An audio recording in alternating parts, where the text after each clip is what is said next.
Bienvenidos al ciclo de conferencias del Despertar la Conciencia. Qué forma tan enérgica y tan particular de abrir nuestra inmersión profunda de hoy. Qué gran alegría encontrarnos nuevamente en este espacio. La verdad que sí, es un gusto enorme estar aquí compartiendo otra vez. Para dar un poco de contexto a quienes se unen a nuestra comunidad en esta ocasión, estamos tratando temas que son fundamentales para el desarrollo espiritual. Haciendo un poco de memoria, en nuestro análisis anterior estuvimos desglosando todo lo relacionado con la concentración y la relajación. Exacto, que fue una exploración súper profunda y muy necesaria. Totalmente. Pero en esta ocasión el tema central a explicar es la meditación. Y revisando nuestras notas y experiencias sobre esta práctica, queda clarísimo que vamos a abordarla de una manera que seguramente sorprenderá a más de uno. O sea, rompe por completo con las expectativas habituales que tenemos en la sociedad de hoy. Es un giro muy, muy revelador, porque lo que llama poderosamente la atención de esta visión es que no presenta la meditación como una vía de escape. No es ese momento relajante o una pausa en medio del estrés diario. En absoluto. No es el cliché que nos venden. Para nada. Exploramos esta práctica como una herramienta sumamente rigurosa de lo que llamamos muerte psicológica. Y por ende, de un cambio interior radical. La propuesta aquí no consiste en poner la mente en blanco para olvidar los problemas de la oficina o de la casa, sino en utilizar una metodología meticulosa para diseccionar nuestra propia psique. Como desarmarnos por dentro, digamos. Exactamente. Identificar los errores más arraigados y transformarnos desde la raíz. Según esta perspectiva, la meditación actúa verdaderamente como un bisturí emocional y mental. O sea, no es un sedante para adormecer el dolor. Esa analogía del bisturí es perfecta, porque ilustra la actitud tan incisiva que se exige de quien practica esto. Sabemos que existen diferentes enfoques, y podemos dividir la meditación en tres categorías distintas. Tenemos la meditación reflexiva, la meditación de guerra y la meditación de cuantos. Así es, son tres pilares. Pero hoy nuestro foco, nuestra atención total, va a estar exclusivamente en la meditación reflexiva.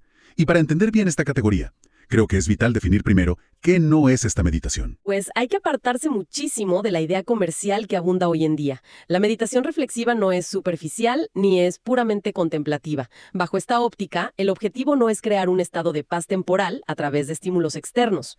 Claro, encender un incienso y ya. Exacto, o sentarse a escuchar grabaciones de sonidos de la naturaleza, el canto de los pájaros o el fluir de un río. Tampoco consiste en poner música suave de fondo o evadir la realidad imaginando escenarios idílicos, como visualizarse caminando por una playa desierta o un bosque encantado. Que son cosas muy agradables, por supuesto. Son agradables, sí, y pueden aliviar momentáneamente la tensión física, pero no producen ninguna alteración real en la estructura psicológica de la persona. O sea, sería como tomar un analgésico muy fuerte para una fractura. El dolor disminuye un rato. Te sientes bien, pero el hueso roto sigue intacto. Es un enfoque bastante intenso, y podemos aterrizar esta idea con ejemplos sumamente cotidianos, situaciones que cualquier persona, que todos nosotros, hemos vivido. Imaginemos escenarios como una desilusión amorosa muy dolorosa, o la pérdida repentina de un empleo. Golpes fuertes de la vida. Golpes durísimos, o una crisis económica asfixiante de esas que no te dejan dormir. La reacción habitual, la respuesta casi automática de nuestra psique ante esas adversidades, es el sentimiento de derrota. Aparece el abatimiento, una tristeza profunda, y es facilísimo encerrarse en el papel de víctima. Sentir que el universo entero está conspirando en nuestra contra. Totalmente. Sin embargo, la meditación reflexiva busca cambiar esa actitud por completo. La invitación es tomar esas adversidades, esos muros que parecen infranqueables, y transformarlos en una oportunidad genuina de aprendizaje. Y el mecanismo psicológico que opera ahí es interesantísimo. Si ocurre, por ejemplo, una pérdida de empleo o surgen problemas económicos severos, en lugar de caer en la lamentación interminable, esta meditación propone un análisis frío. Un análisis para ver en qué se falló. Hacer un inventario real de la situación. Exacto. Impulsa a la persona a buscar formas de ahorrar, a volverse más versátil en el ámbito laboral, a desarrollar nuevas habilidades, o si se trata de una ruptura amorosa. El ejercicio consiste en analizar los errores propios de convivencia, para no repetirlos en el futuro con otra persona. Es dejar de mirar hacia afuera para empezar a mirar hacia adentro. Así es. La clave es utilizar los eventos difíciles como un espejo constante. Cada problema se convierte en una invitación directa para indagar en las fallas propias. Con esto, deja de ser un ejercicio de sufrimiento pasivo. Se convierte en una investigación activa de nuestra propia vida. Y al hacer esta reflexión aguda, las personas dejan de ser víctimas de las circunstancias. Comienzan a forjar una especie de armadura de sabiduría. De esa manera, se está mucho mejor preparado ante la vida. Porque, seamos realistas, los obstáculos y las decepciones no van a desaparecer mágicamente. El mundo sigue siendo el mundo. Tal cual. Lo que sí puede cambiar absolutamente es la forma de recibir y procesar esos impactos. Y esto nos lleva a una regla de oro, un requisito indispensable para que todo esto funcione. No podemos simplemente ir a meditar en el vacío al final del día. Necesitamos un insumo constante, una materia prima que llamamos muerte en marcha. O también conocida como la autoobservación de instante en instante. Que es una terminología muy particular, pero sumamente precisa. La lógica detrás de esta regla es impecable. Si un defecto psicológico no se descubre en el fragor del vivir diario, simplemente no hay un enemigo sobre el cual trabajar en la noche. No hay insumo para la meditación posterior. A estos defectos psicológicos, en este contexto, los denominamos simplemente como un yo. El yo de la ira, el yo del orgullo. Exactamente. La premisa es que la ira, la codicia o la envidia no suelen manifestarse cuando alguien está tranquilamente sentado en silencio en su sala. Estos defectos saltan a la vista en la interacción social. En el roce con la vida misma. Claro, cuando un vehículo se cruza bruscamente en el tráfico y frenas de golpe, o cuando un compañero de trabajo lanza un comentario sarcástico en una reunión, o simplemente cuando los planes del fin de semana se desmoronan. Y es justo en ese momento de fricción donde debe operar esta muerte en marcha. El pecho, se debe realizar una petición interna inmediata. Aquí entra una figura vital que denominamos la Madre Divina. Que es esta fuerza espiritual íntima, profunda, que reside en todos nosotros. Una fuerza puramente interior. La indicación es pedirle a esa fuerza que elimine el defecto en el momento exacto en que aflora. Es un trabajo continuo. Exige atención en tiempo real, segundo a segundo. Es como mantener un radar encendido permanentemente. Y hay un matiz en todo esto que resulta crucial. Siempre hablamos de las dos caras de la moneda, de esta autoobservación. Normalmente, uno pensaría que solo hay que vigilarse cuando ocurren desgracias o cuando surge el enojo y la frustración. Y ese es un error muy común. Un error garrafal, porque también hay que observar con lupa los aparentes triunfos. Pensemos en alguien que recibe un premio importante, un ascenso laboral muy esperado, un gran reconocimiento público. La reacción común es sentirse maravillado. Experimentar una alegría desbordante, que a veces ciega. Inevitablemente. Y empezamos a mirar a los demás un poco por encima del hombro sintiéndonos superiores. Ahí también hay un defecto operando a toda máquina. Ese exceso de exaltación o engreimiento requiere exactamente el mismo nivel de escrutinio y de muerte en marcha que un ataque de furia en el tráfico. Esa es una advertencia vital. El orgullo espiritual o el engreimiento por el éxito material son vistos como trampas muy sutiles. Pero son igualmente destructivas. La existencia siempre estará fluctuando. Un día estamos arriba en el éxito total y al otro día en el fracaso absoluto. Es la ley del péndulo. Y afrontar todo este vaivén requiere hacer de la autoobservación el pan de cada día. No basta con darse cuenta de la reacción y ya, hay que indagar a fondo. Las preguntas que debemos hacernos son muy específicas. ¿Por qué nos ocurren estas cosas? ¿Qué nos hizo sentir exactamente esa palabra que nos dijeron? ¿Qué estrategia usó el defecto para apoderarse de la mente en ese instante preciso? Y sobre todo, ¿qué errores se cometieron por dejarse llevar por esa emoción? Sin responder a esto en la vida diaria, la meditación de la noche se vuelve un ejercicio estéril, un repaso vacío. Habiendo establecido entonces esta base innegociable de autoobservación diaria, pasamos a detallar la acción pura y dura. Existen dos métodos prácticos de profundización para llevar toda esa información que recolectamos durante el día directamente al laboratorio de la meditación. Y el primer método es sumamente terrenal. Es muy accesible y directo. Buscar un lugar tranquilo, tomar un lápiz y un papel y sentarse a desmenuzar los eventos. El acto de escribir tiene un peso psicológico enorme en este proceso analítico. Al plasmar los pensamientos y las emociones en un papel físico, se les saca de la nebulosa de la mente. Adquieren una forma objetiva, visible, casi palpable. Te obligan a verlos de frente. Exacto, lo que impide que la mente siga autoengañándose con justificaciones vagas y excusas baratas. Imaginemos un ejemplo muy vívido de cómo aplicar esto. Ocurre una discusión acalorada en casa, quizás con la pareja, o un altercado fuerte con el jefe en la oficina. En ese momento, la sangre hierve. Se dicen cosas hirientes, a lo mejor hasta se tiran las puertas. Se pierde el control por completo. Horas después, cuando la adrenalina por fin baja, la instrucción es tomar ese papel y diseccionar la situación paso a paso, como si fuéramos detectives en la escena de un crimen. La persona debe escribir algo como: ocurrió esto exactamente a tal hora. Él o ella dijo estas palabras. Yo me sentí de esta forma particular, y por sentirme así, contesté de esta otra manera. Y al hacer ese trazado milimétrico en papel, la cruda realidad sale a la luz. Es innegable. Totalmente. Mediante este ejercicio honesto, uno cae en cuenta de que, en lugar de manejar la situación con calma y sabiduría, reaccionó con rabia pura. Dejó que el amor propio tomara el volante de la situación.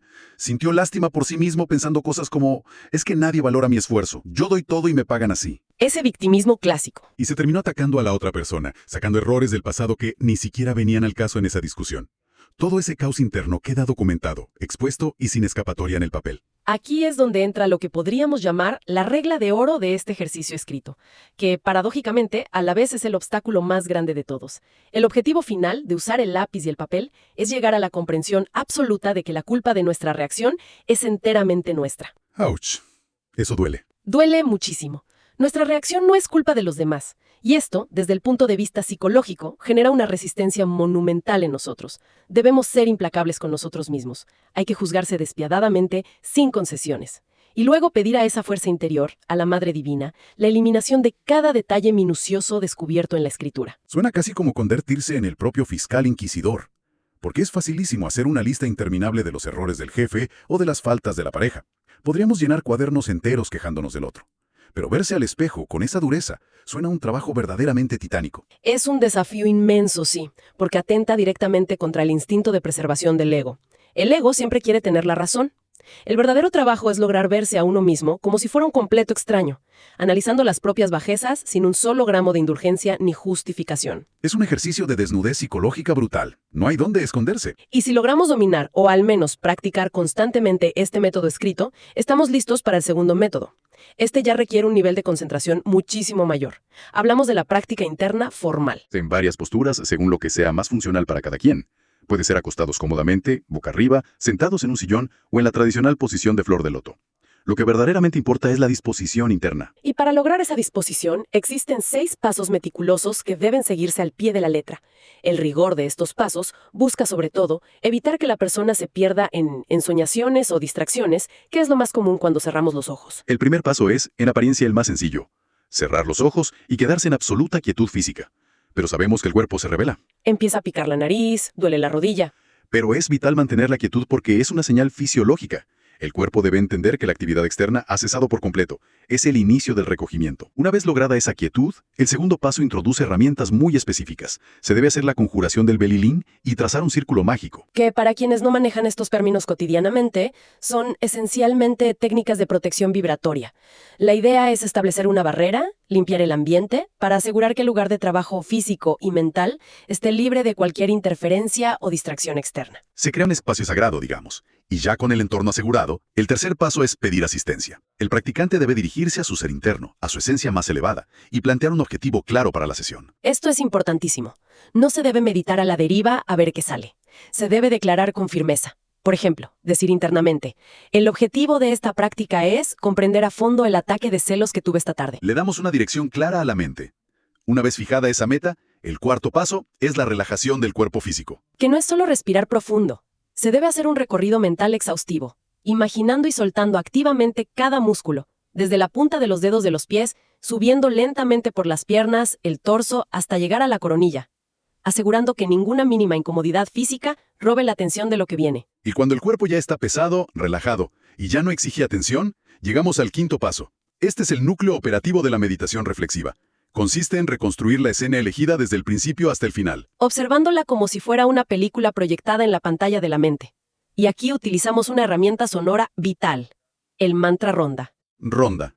Afloran con una claridad impresionante en la memoria. Y eso nos prepara para el sexto y último paso, que probablemente sea el más exigente de todos en términos emocionales, la observación pura. Se debe observar la escena reconstruida, pero sin identificarse con ella en lo absoluto. Y eso es un reto monumental. Si estás recordando una discusión terrible, no debes volver a sentir la rabia. No debes engancharte nuevamente en el dolor que sentiste. Y sobre todo, está prohibidísimo justificarse pensando, bueno, es que yo tenía la razón y me provocaron. Ese es el punto de quiebre de toda la práctica, ¿verdad? Totalmente. Exige un esfuerzo supremo de neutralidad y de empatía simultánea. El practicante debe situarse de manera muy consciente en los zapatos de la otra persona involucrada, intentando comprender profundamente por qué el otro actuó de esa manera. Todo esto sin emitir ni un solo juicio de valor. Es observar la mecánica completa del conflicto desde afuera, desarmando por completo nuestra propia reacción defensiva, viendo el engranaje del ego en movimiento. Es un nivel de sinceridad interior que transforma radicalmente a quien lo practica. Recapitulando todas estas ideas tan potentes, esta inmersión profunda nos demuestra algo fundamental. La meditación reflexiva, cuando se combina con esa vigilancia implacable que es la muerte en marcha, deja de ser un simple descanso mental para reponer energías. Pasa a ser una práctica de vida o muerte psicológica. Se convierte en ese bisturí activo, diseñado estratégicamente para transformar nuestra actitud ante la vida y desmantelar nuestros defectos desde sus cimientos más oscuros. Definitivamente es un cambio total de paradigma respecto a cómo debemos abordar nuestro mundo interior. Y para conectar todo este análisis con nuestro día a día, quiero dejar flotando una reflexión profunda para todos nosotros. A ver, una de esas preguntas que incomodan pero iluminan. Sí, tan solo como un experimento personal, lográramos observar una sola de nuestras discusiones diarias desde la absoluta neutralidad que propone esta técnica, asumiendo toda la responsabilidad de nuestra propia reacción, sin culpar al otro y sin justificarnos en lo menos mínimo, ¿cuánto del sufrimiento cotidiano que cargamos descubriríamos que es completamente autoinfligido? La inmensa mayoría, sin duda. Es una pregunta que nos deja sin excusas y nos devuelve todo el poder sobre nuestra propia paz. Qué gran interrogante para dejar resonando en la mente hoy. Invitamos calurosamente a nuestra audiencia a poner estos principios a prueba hoy mismo. No hay que esperar al momento perfecto. Sugerimos comenzar observando las reacciones más pequeñas, ya sea un frenón en el tráfico, un atrajo en la fila del supermercado o un roce en el trabajo. Las oportunidades para practicar sobran todos los días. Así es. Además, como un reto adicional y fascinante para quienes buscan profundizar aún más, los animamos a investigar y reflexionar sobre quiénes fueron en existencias pasadas. Comprender eso aporta capas inmensas de comprensión sobre los defectos e inclinaciones que venimos arrastrando en nuestro presente. Es tirar del hilo de nuestra propia historia cósmica. Con estas servilletas y reflexiones sobre la mesa, nos despedimos por hoy. Invitamos a todos los que nos escuchan a darle me gusta a este análisis, a seguir activamente las redes sociales de nuestro programa para no perderse ninguna futura inmersión profunda, y por supuesto, a compartir este contenido. Nunca sabemos a quién le puede resultar inmensamente útil explorar estas perspectivas en su propio camino de desarrollo espiritual. Hasta nuestro próximo encuentro. Hasta la próxima. Mucha luz en su práctica.